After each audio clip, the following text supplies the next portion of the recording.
Welcome to Innovation in a Minute. My name's Janine Cooper in the Southwest region, and today I have Carrie Denbraber and Gary Simons to show us the Instalert 24. Gary, what are we looking at here? We have a hitch-mounted variable message sign.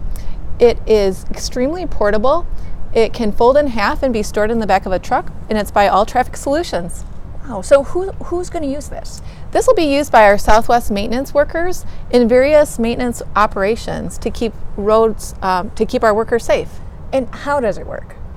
We can pre-program messages to the sign, and then you can scroll through them as Gary's doing right on the sign and pick what message you want to use. So I think the question everybody has, is this MMUTCD compliant? It is. It has a 10-inch text height and a 5-foot bottom height with this telescoping hitch mount. And how much is it? Right about $7,000. Oh, outstanding. Thank you both for helping us to increase worker safety by raising driver awareness. And that's Innovation in a Minute.